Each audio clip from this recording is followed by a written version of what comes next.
There's a lot going on in the world. There's a lot going on in the church. Everyone's busy.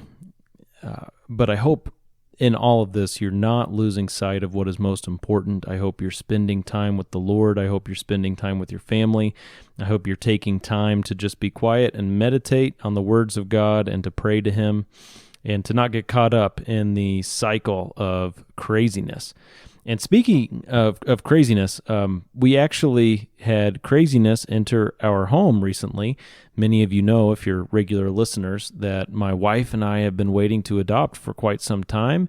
And just recently, we had 2 little toddlers placed with our family.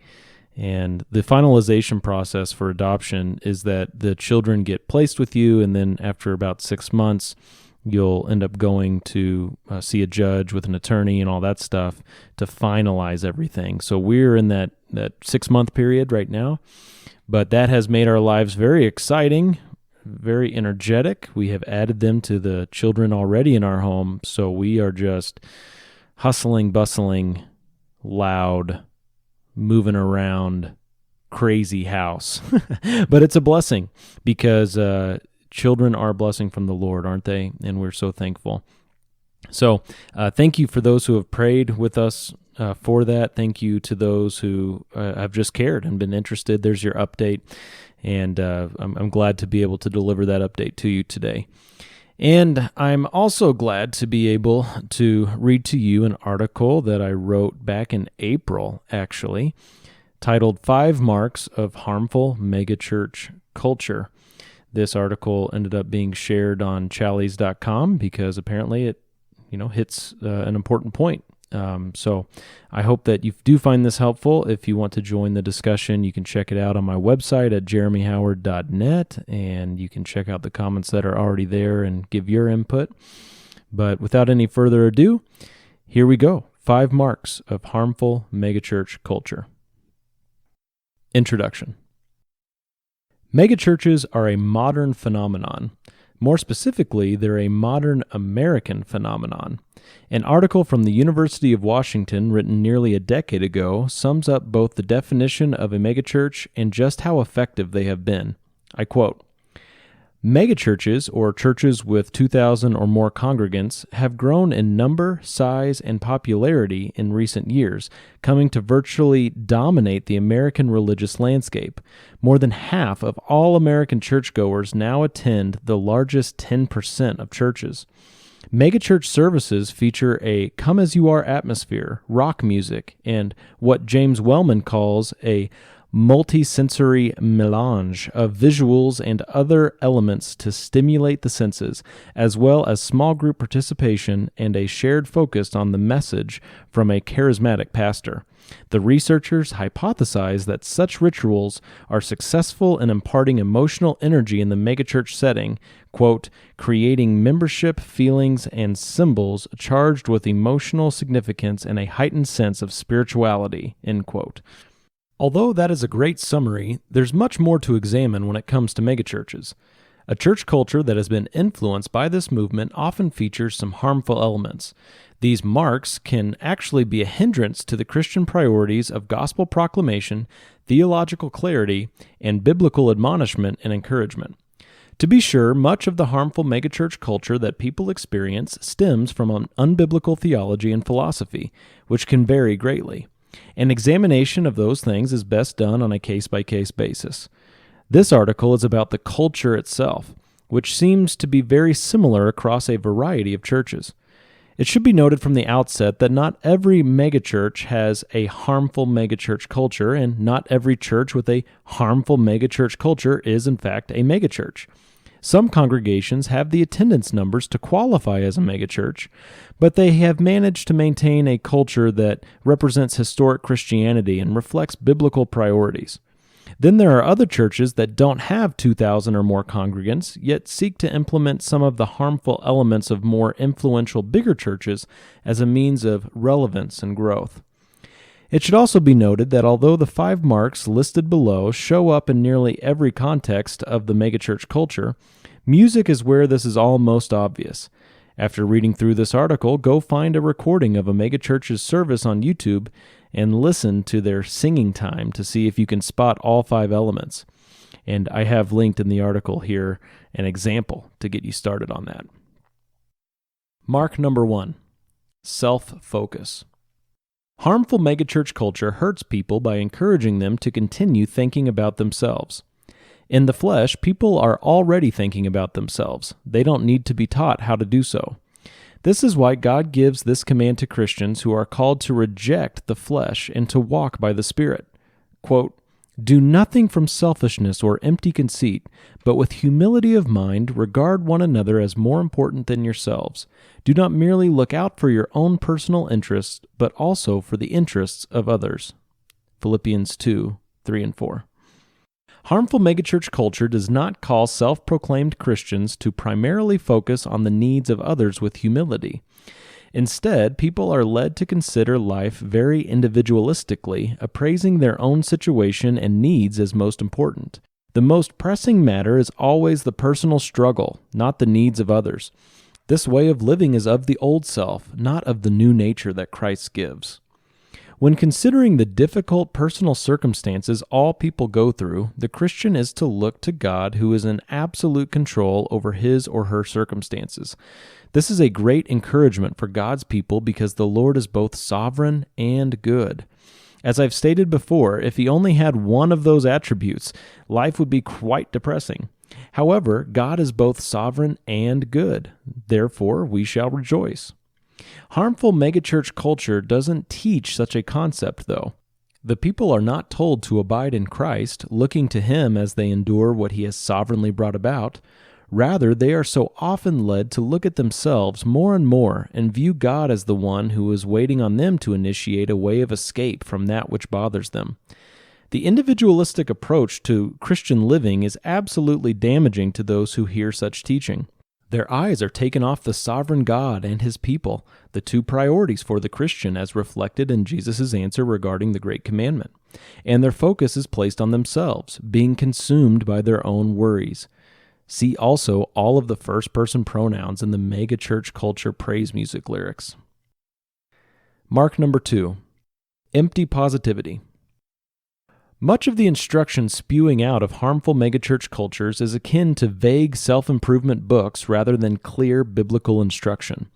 It's quite obvious that the goal is to be positive and encouraging, regardless of how much sense anything makes.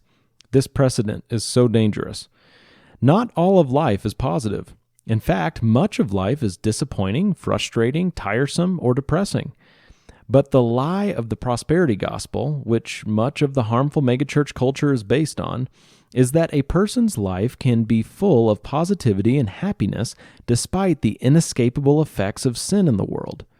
This false teaching states that the negative forces in a person's life can dissolve only if he or she will do XYZ to dispel it. Here's the reality.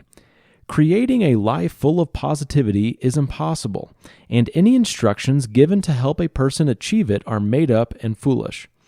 Those people, front and center on a stage somewhere, proclaiming that they are living a completely positive life, are lying. They have put up a false front. To those who are encouraged to focus on themselves as their own priority, though, such teaching is deemed inspiring and refreshing. The result of this teaching is empty positivity, as opposed to genuine biblical faith and joy, and those who buy into it are consequently unable to actually face the trials of life from a biblical worldview. They've been told to speak to their circumstances so that everything will change, but this is an absolutely hollow approach to life that does about as much as one of those live, laugh, love signs hanging above a pile of credit card bills in the home of some recently divorced alcoholic. This empty positivity can be viewed as a drug, like meth. It's well understood that meth is harmful and damaging. It's made with poisonous chemicals, and it has an incredibly negative impact on the user. However, many people are determined to ingest it because it produces, quote, feelings of euphoria, arousal, reduced fatigue and appetite, loss of inhibition, and increased sociability, as articulated by drugpolicy.org. Empty positivity also has an incredibly negative impact on people, but they are attracted to it because they get many of the same dopamine effects that people experience when they use a drug like meth.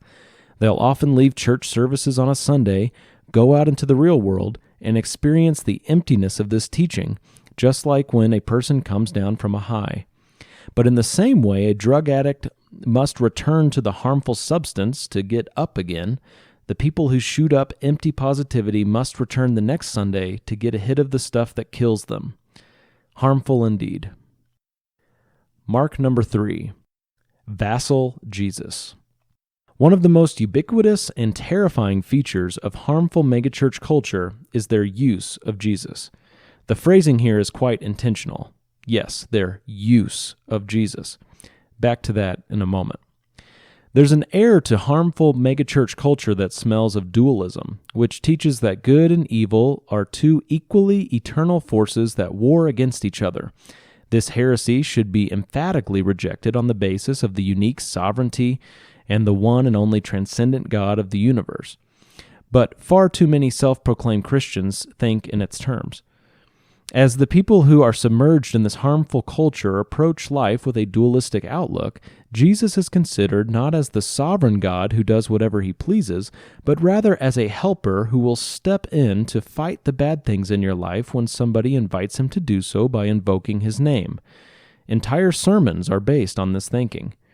In the Middle Ages, vassals were hired by lords to care for their land and protect them from their enemies.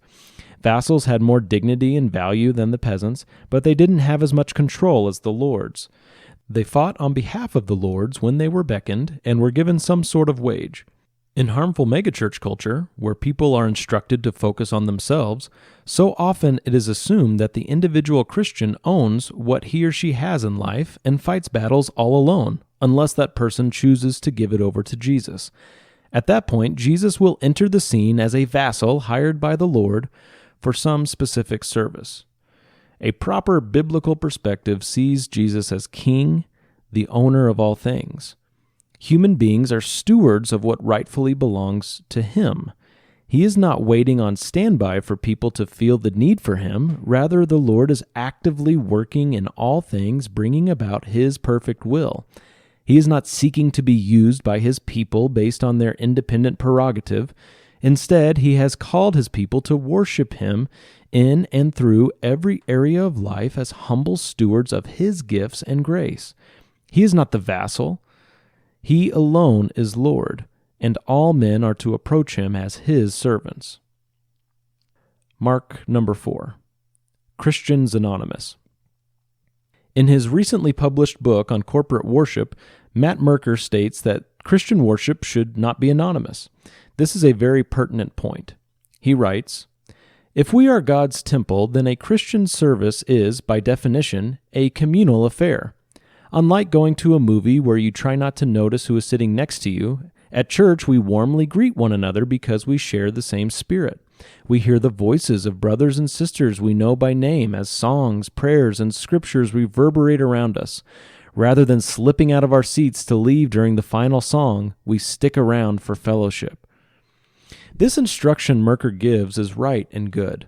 However, in the harmful megachurch culture, anonymity is encouraged. People are invited to join others in a dark room, and there's no pressure to socialize. This is a very potent illustration of the harmful, individualized, self-focused approach to the faith. No one is under any obligation to think outside themselves. This is not what church is. Corporate worship events that take place as God's people come together should not have the same atmosphere as a movie theater, stage play, or musical performance. The Sunday morning gathering is to be full of faces that are visible, voices that are heard, and hands that serve. This cannot be done in the dark. The church is to call people to the light, as children of the light, children of the day, as we see each other face to face. For those who claim the name of Christ, an anonymous existence in the dark should not be an option. If any so-called church encourages and or facilitates an anonymous existence in the gathering, they are a hindrance to true biblical fellowship. The people who attend will suffer because of it. Mark number 5. The hype hamster wheel. Finally, a fifth mark of harmful megachurch culture is the constant pursuit of things that excite people. In this culture, so much emphasis is placed on the production of events that each one has to be just as exciting, if not more exciting, than the last. Whether this means the church will be dropping Easter candy from a helicopter, creating a Frozen-themed Christmas service, or just majorly dressing up the regular Sunday morning service, everything must be the most exciting event of all time. It is absolutely insane to think that there are churches out there who spend $80,000 in 1 year on cameras just for the sake of creating a better Sunday morning production. But those churches exist. This is an important note here, dear listener. I have all kinds of hyperlinks throughout this article for you. If you're curious as to what churches would do such things, you can visit the article at jeremyhoward.net and check out those links. Back to the article. This truly is a hamster wheel, meaning that it never ends. It's an unending race with increasing speeds. There's no rest or peace. There's only need for more fanfare. Much like the woke movement, the hype that harmful megachurch culture seeks to create eventually eats itself alive because it's never satisfied. It eventually has to self-destruct because it cannot keep itself alive. More importantly, this aspect of harmful megachurch culture is to be rejected because it's all about human performance. Performance is antithetical to the gospel. The gospel tells sinners that their performance is irrelevant because it could never take away their sin. The gospel goes on to tell sinners that by forsaking their performance, they can find absolute rest in Christ. Church culture should reflect the gospel in every way and, therefore, should never be about performance.